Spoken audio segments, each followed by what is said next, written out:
There's nothing to expect from this world, but to look out for its judgment. You aspiring to be a football player, a rapper, or some form of entertainer, it's done. It's no more, right? And the entertainers that are and all of these different celebrities, they're worrying like shit right now. They're in their house thinking about suicidal thoughts. Like this one actress, man, I forgot her name. Taraji P. Henderson. Decent looking woman, you know. But she's having these thoughts of committing suicide because basically her world just stopped, pretty much. And that's how the rest of these celebrities are. And then they gotta sit at home and realize the amount of fucking wickedness that they did to become the celebrities that they became in the first place. Alright, so they're losing their mind. They may look like they ain't losing their mind, but you better believe somehow, some way they're losing their goddamn minds. And you know what too? The ones of them are probably watching us, trying to get into this truth. And if, hey, you may have some of them that may be of the elect. I don't know. Because the Lord can have mercy on whoever he wants to have mercy upon. But I highly doubt it because these celebrities, man, they've done works. They've done odious works of wickedness. You know? But anyway, go on, brother. 2 Corinthians chapter 4, verse 16. For which cause we faint not, but though our outward man perish, yet the inward man is renewed day by day. Go on. For our light affliction, which is but for a moment, worketh for us a far more exceeding and eternal weight of glory. Yeah, so what we're going through now, being the underdogs, is going to lead up to us being glorified eventually. Because where you want to be, and I say this, I've said this many times and I'll say it again. The God that you want to be, that's saying to me to get these words out. The God that you want to be right now, you don't want to be the God that you don't want to be that individual where you're just a superstar right now. You're exalted right now. You want to be the guy that's at the bottom. Yes. You want to be the guy that's unrecognized. You want to be poor so that later on the Lord can exalt you later on. All right? Because those that are exalted now will be abasing. It says that the last is first and the first is last in the scriptures. So I don't want to be the guy right now. I want to be the inconsiderate. I want to be the unrecognized, or what the world calls nobody. But being a somebody in the eyes of the Most High himself, that's the guy I want to be. So that I can be exalted later in the right time, in the right place at the right time. Not in this dilapidated, run-down, getting ready to perish kingdom. Go on, brother. Let's read this. This is 1 Samuel chapter 2 and verse 8. It says, He raiseth up the poor out of the dust, and lifteth up the beggar from the dunghill, to set them among princes, and to make them inherit the throne of glory. To make them inherit the throne of glory. Go on. For the pillars of the earth are Yahawah's, and he hath set the world upon them. Right, because there's a time and a place for everything. This ain't the time to be the guy in this world. This ain't the time to be no celebrity. Even the celebrities don't want to be no damn celebrity here. Because officially this world is going to come to an end. It's actually added to it. What am I talking about? The world has come to an end, and it's just going to get worse from here. So what's the point of inspiring to be something in this world in a falling ship? This world is done. It's dead. The new world is springing up now, and that's the kingdom of heaven. Our world. Go on, brother. Back in 1 Samuel, Salakia. He will keep the feet of his saints, and the wicked shall be silent in darkness. Right, and the wicked shall be silent in darkness.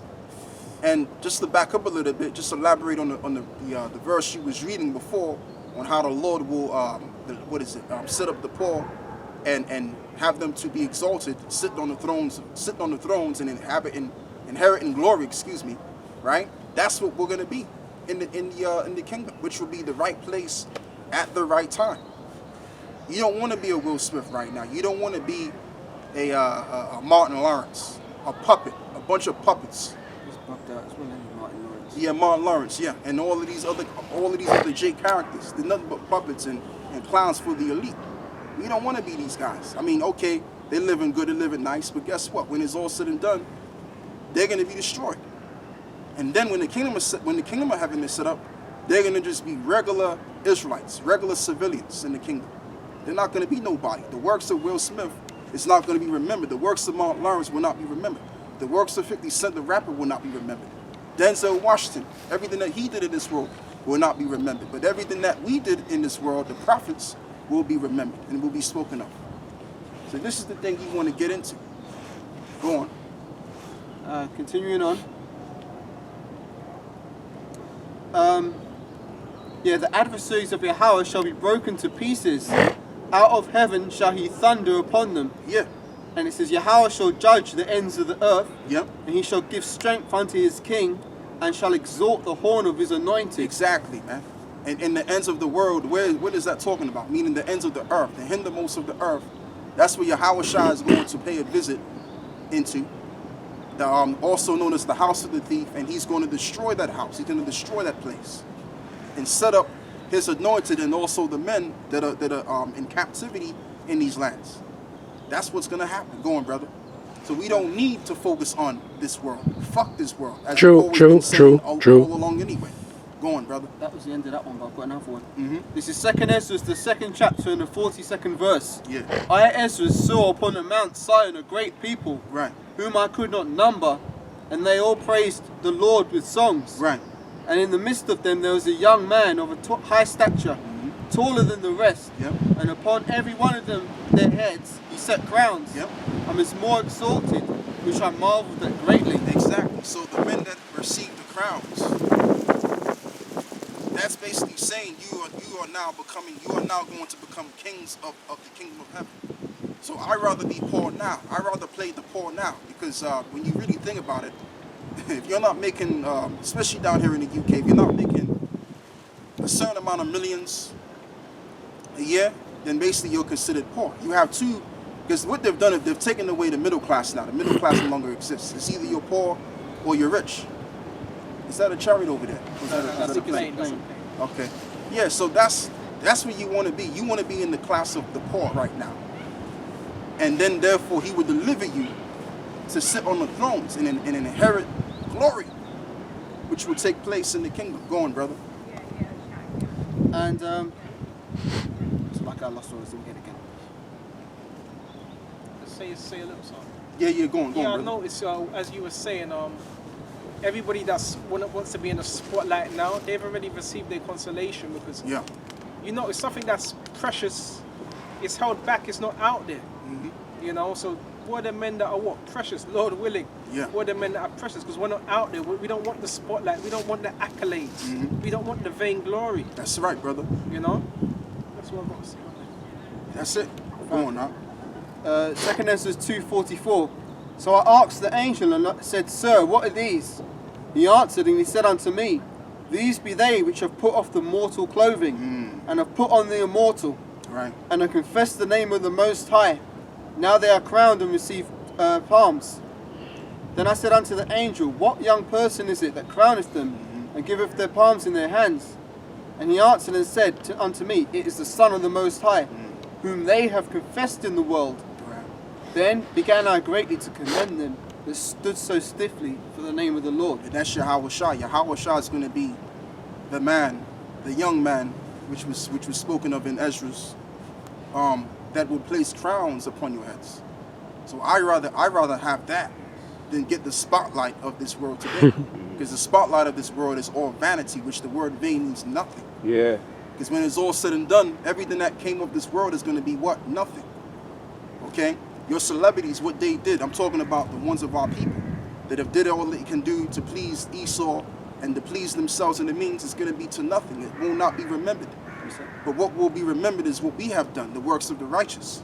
And this is why the whole of Israel is going to be a nation which will be a holy nation, a royal nation. And because of that, they're going to bear the name of us. Those that stood so stiffly for the name of the Lord and overcame the spiritual demon Satan. Go on. This is 1 Corinthians chapter 9, verse 25. And every man that striveth for mastery is temperate in all things. Right. Now they do it to obtain a corruptible crown, right. but we an incorruptible. Yeah, because you have other Israelite camps. They're teaching the name of the Lord just so that they can get in the spotlight, just so they can be known and seen. And they can get girls to comment on their pages. And all of this all bullshit. that bullshit. It's not about that. Now, you got certain sisters out there that believe in what we're saying, and they say shalom, and that's cool, but we're not looking to be in the spotlight. We're not trying to get attention. Yeah. We don't need attention because we're full in our minds, body, and soul. The person that needs attention is someone that's hollow inside because they very well got low self-esteem. We're not those kind of guys. We're comfortable in our skin. Yeah, can I add to what you say? Because I just saw the documentary yesterday, and I've seen it before, but the Spirit man had me. I was watching the video, but the Spirit had me watch it. It was Whitney Houston, 13 deaths of Whitney Houston, yeah, and basically she died with her face down in the bathtub. See? You know, like that's a humiliating death. Yeah. You know, face down, arse up, and just and she got a crown, but it was a humiliating death. And also, we just had his birthday was Elvis Presley. He died a humiliating death. He had a blocked up colon, died on the toilet, and I remember every year around January they show this. You know, they watch him. I watch a little bit of Elvis because he did. You know, people say he was a Jake, but he had something Jake about him. But the point of the matter is, he got his accolade, but he died a humiliating death. Yeah, he did. Yeah. You know, so we're going for our accolades.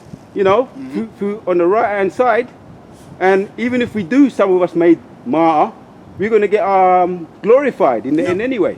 And check this out. And there's nothing wrong with being humiliated, but it's what you're being humiliated for, and the time being. And I deal with the term time because when you first come into the truth, first and foremost, you know, most of us when we first came into the truth, as you do, you come in as a young man, and as a young man, you get humiliated, but more obviously on the right hand side of things, right? Not in a wicked sense, but in righteousness, of course. And all of that will pave the way for your glory to be. So, as times go on, when you come into the truth, you got to deal with these demons, you got to deal with these crackers, you got to deal with your own people, you know, the niggas amongst us. You got to deal with all of these different things. And then you got to deal with your family. And if you endure to the end, you endure afflictions, then you will receive your reward. But these celebrities, like the brother was saying, heritage, they've lived good. They did all they can do. They were the superstars of their day, just so they can die here a humiliating death. All right. So it's better to be humiliated now to be exalted later. Go on, brother.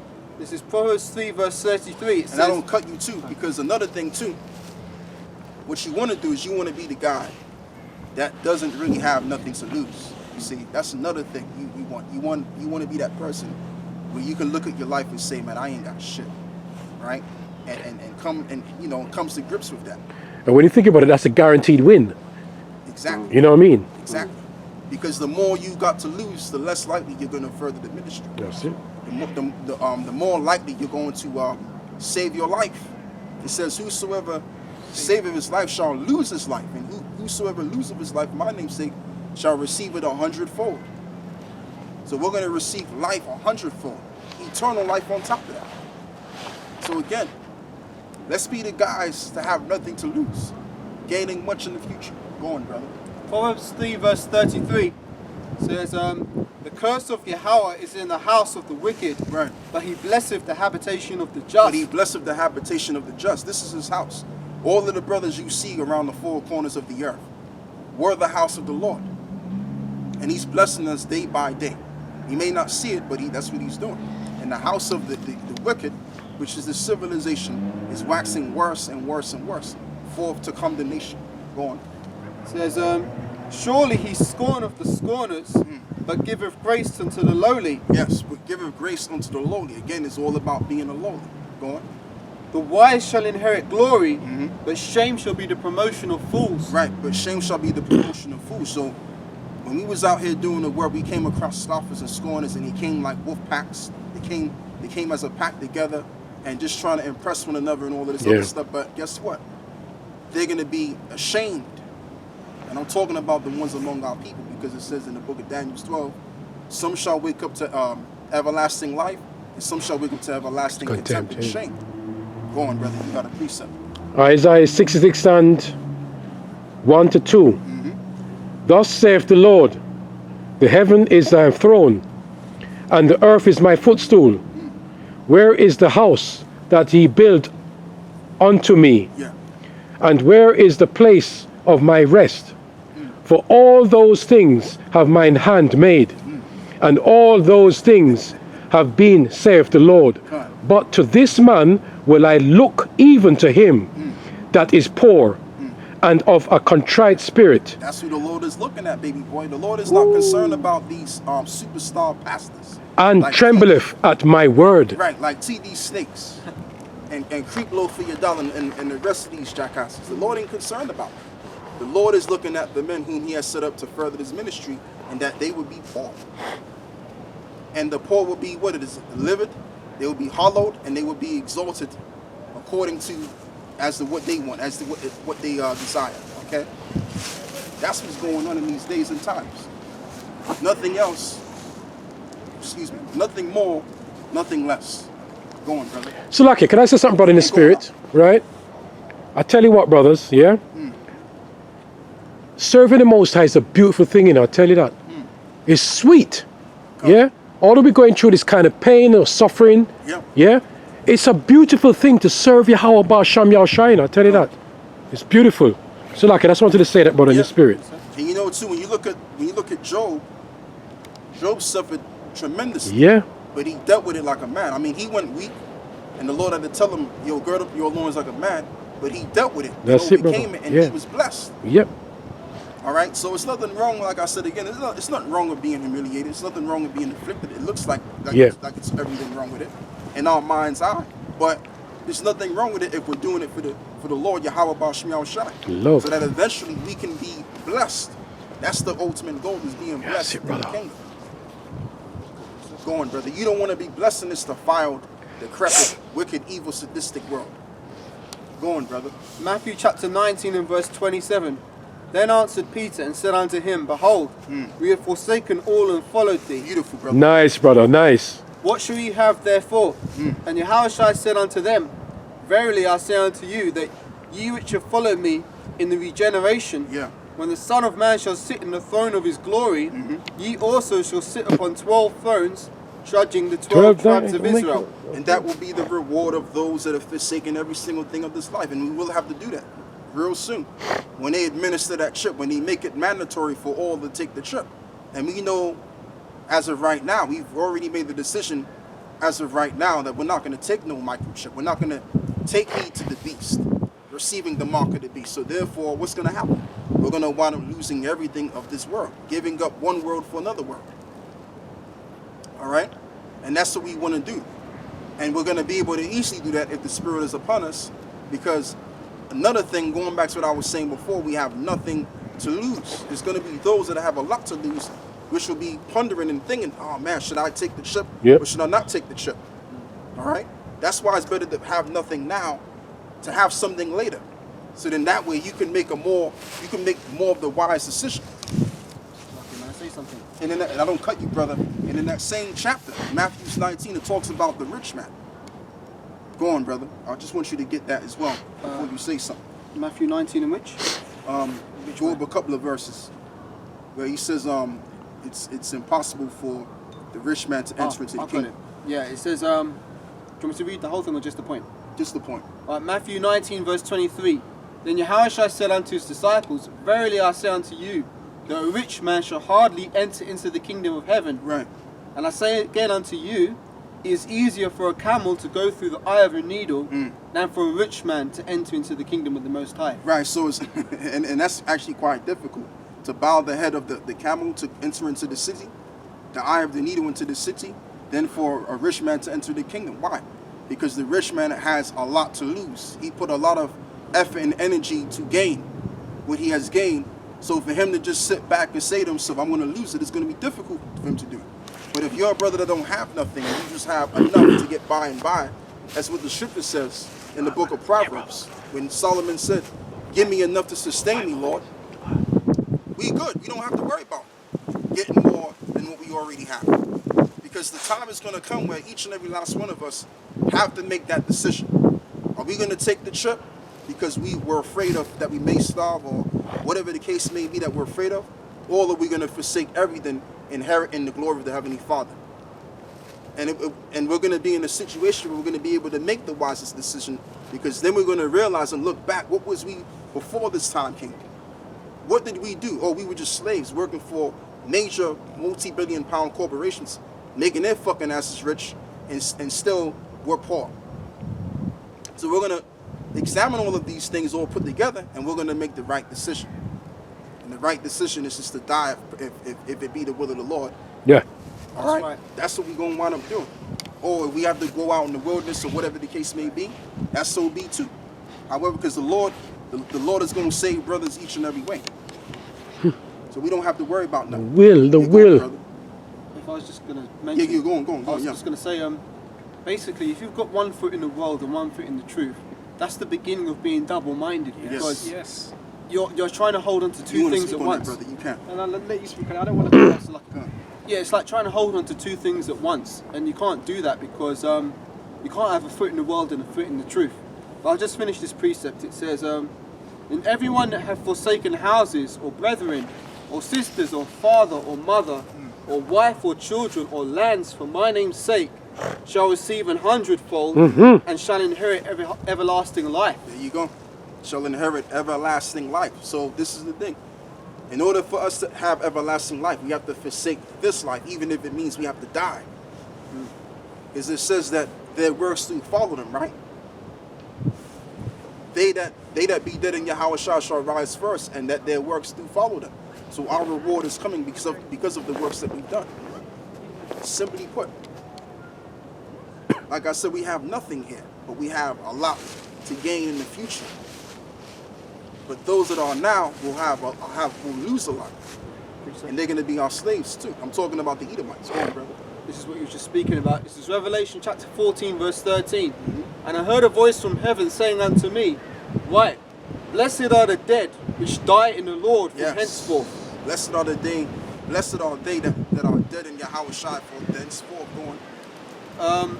Yea, saith the Spirit, that they may rest from their labors. That they may rest from their labors. Let's get Hebrews the 4th chapter. Rest. That they may rest from their labors. So right now is about doing the work. This is why the apostles and certain brothers, and even myself included, we always make emphasis of doing the work, because right now we have work to do. That's right. As well as this kingdom is still standing, we have work to do. All right? And what are we laboring for? We're laboring to enter into that rest. Let's get Hebrews 4. This is Hebrews 4. You know the one I want. It says, Let us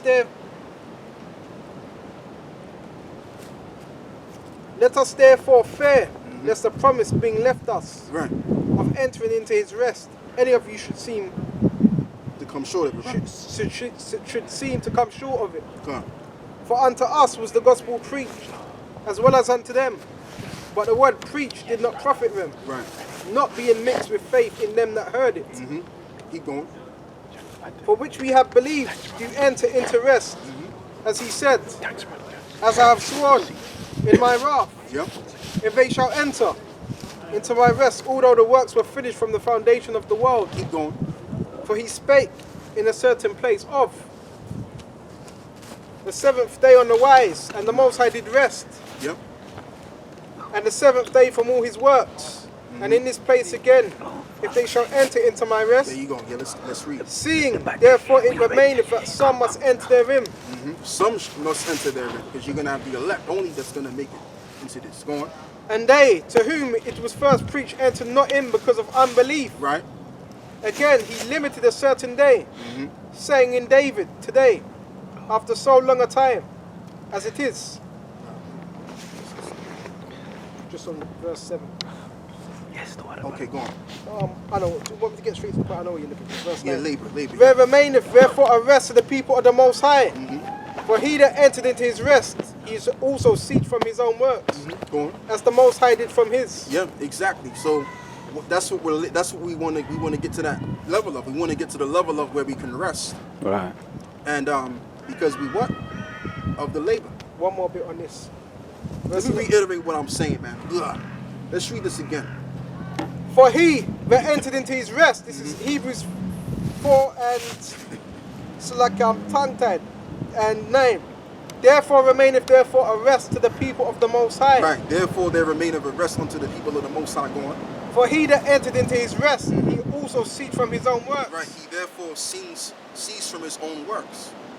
So that's what's going to get us into the kingdom, is by doing the work. Now, even though the Apostle Paul said it cometh not of works, meaning not by the will of man, but by his will. So the Most High preordained us to do the work, to enter into our rest.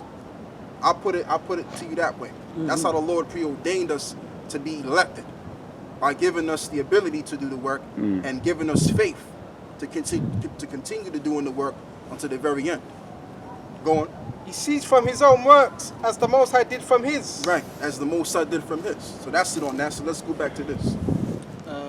I've got a new precept. That one was finished. All right. This is Revelation chapter 22 and verse 12. It says, "And behold, I come quickly, and my reward is with me, to give every man according as his work shall be. Right.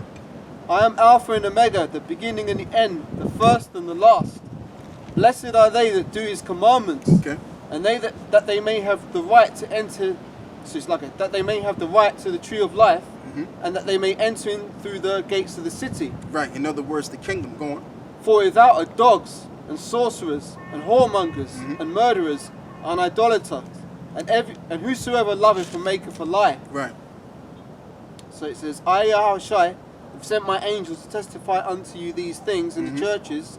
I am the root and offspring of David, the bright and morning star. Yeah. So Yahawashi is going to allow us to get into the city, because why we did the work. Those are going to be the guys that's going to inherit the kingdom of heaven. In the book of Luke 9:62 it says, "No man having put his hand to the plow, looking back, is fit for the kingdom." So right now, this is what we have to do. We have to continue to labor. We have to continue to do as we are continuing to do, as we have been doing, so we can get to that point. But the guys that have came among us and looked back, and now the plow became rusty, they're not going to enter into the kingdom, because they've discontinued from the work. In the book of Hebrews 10, if you can, brother, get me the Hebrews 10, verse 37, 38, 39. It says that we are not unto them that draw back unto perdition. Okay, I've got it. This is Hebrews chapter 10 verse 37. For yet a little while, and he that come will come and will not tarry. Right. Now the just shall live by faith. Yes. But if any man draw back, Yeah. my soul shall have no pleasure in him. Exactly.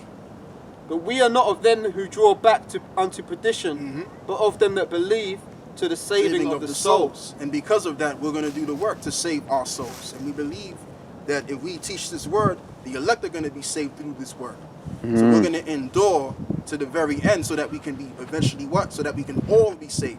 Not just yourself only, so that even the brothers that are listening to you, they can be saved. We believe to the saving of the souls. Precept, quick one. Go on, brother. Hebrews 4 and 3 says, straight to the point, it says, "For we which have believed do enter unto the rest, as he said, as I have sworn in my wrath, if thou shalt enter unto my rest, although the works are finished from the foundation of the world." Exactly. So how do we believe? How do we believe in getting into that rest? If you want, brother, you could. No, I just wanted to say, what precept is that? Can't. Hebrews 4 and 3. So that's what we believe. So if we believe of getting into that rest, what do we have to do? The work. So the work shows. Like, that's why it says in the book of John, I believe it's John 2, man, where it says, faith without works is dead. So if we believe it, we have faith in Yahawashi, that he will deliver that rest unto us. We first have to do what? Labor. Put the work in. No, there's no cooling in the cut, sitting back. Or let me fall back for a couple of months. Yeah. Or let me take a 5-year hiatus. I already put 10 plus years in the truth, so let me just fall back. There's no falling back. We got work to do. It says that the laborers are few. Yeah. All right? So the laborers are few, and as it says, man, I can't remember how it goes. The harvest is plenty, but the laborers are few. Right, the harvest is plentiful, but the laborers are few. That means we have a hell of a lot of work to do. There's no time to be sitting back, taking hiatuses and coming back like you never left. No. Gotta continue to do this work, baby boy. This is Proverbs 26 verse 14. As a door turneth upon its hinges, so doth the slothful man upon his bed. Read that again. Yeah. This is Proverbs chapter, where was I? It's like 26 and 14. It says, As a door turneth upon its hinges, so doth the slothful man upon his bed. Exactly, so the slothful man upon his bed. This ain't the time to be going back to sleep. This is the time to rise and shine and awake. Like there was a song, right? It's an old song, goes like this. Wake up, everybody, no more sleeping in the bed. Oh, Time's yeah. come for you to wake up out of bed. When you see the sun, and the sun is shining on you. Some shit like that, man. I know the song. Yeah. Calm. That means you gotta get up out of bed. When you see that sun shining, that means your ass gotta get the fuck up. So when it says in the book of Isaiah 60, arise and shine, that means we gotta rise and shine because why the light is there. And we gotta take heed to the light thereof so that we can what? Enter into life. Salvation. Go on, brother. You got one? Yeah, I quickly got one. This is Proverbs 3 and 27. Withhold not good from them to whom it is due, Right. when it is in the power of thy hand to do it. Hey, you can break it down, brother. Break that down. So, part of a person withholding what? This truth. God. If it's in your hand to do. And that's twofold as well with tithing, if you're charitable. But what's the main form of charity? This word, and this links up with, I just want to continue reading this, verse 28. Say not unto thy neighbor, go and come again, and tomorrow I will give when thou hast it by thee. So this is twofold. Money, if you owe someone money, if you owe a brother money, and you got the money on you, you're like, nah, I ain't got it. That's off. That's wicked. You know, and twofold with this truth. You know you can feed your brother with this truth. Feed him. This links up somewhere in James about if a man be destitute of clothing and poor and naked, and you say to that person, go you be warm. Yeah. Lest you give that person that's the things that are needful to keep him warm. So it's the same with this truth. So lucky. May I just add a bit to that? Go ahead. What you said about you should give it to the person when it's in your hand and not keep it from me. That's what Esau does in his jobs, because when you're working, you don't get paid day by day. You get paid once a month. And they'll be sitting on that money all month. And then I've been in situations as well before where they're sitting on the money and then they mess up my pay and they say, oh, you got to wait till the next month to get what we owed you the month before. So Esau's breaking that scripture day by day. Yeah. Right. Oh, that's right. If you want to continue speaking. I got a quick one while you're looking for that. Yeah, this is in Hebrews 3 and 8. Yeah. Harden not your hearts as in the provocation in the days of the temptation in the wilderness. And I just read this last one. There's a lot there though, but I'll read this last one. He said, might be a sit down. 9. When your forefathers tempted me, proved me, and saw my works 40 years. That they hardened their heart, if I can just say. Yeah, Keep going, brother. They hardened their hearts, but they proved him because they started to lack faith and become started to murmur, although they saw the miracles. And I'm talking to myself because Lord willing, I'm not any of those winds that was on the left, went off. But I hope I was one of those faithful men like Moses, and there was others that supported him, Joshua and Caleb, because most of them was destroyed in the wilderness. So Wiped out. they hardened their hearts. So these are precepts, self-application, man. Not to harden my heart, in the times, because if you get too comfortable, as the brothers are bringing out, don't want to get too comfortable. This is not our rest. Exactly. So yeah, back to you, brother. That's a good point. So we don't want to be, and you know what, too, spiritually. Even though society hasn't come down officially, but we're still in the wilderness. We're in a strange land. Right.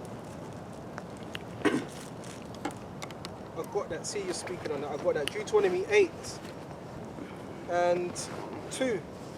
And thou shalt remember all the way which the Lord Yahawah, Yahawashi thy power, led thee these 40 years in the wilderness, to humble thee and to prove thee, to know what was in thine heart, whether thou was keepest his commandments or no. Hey, brother, you can break that down. That's so what was that? That was a test of what? Integrity. So what does this mean right now? We're being tested. Yep. It's a trial of our integrity to the end. And to prove thee, prove means test, and to know what was in our heart, our mind, love.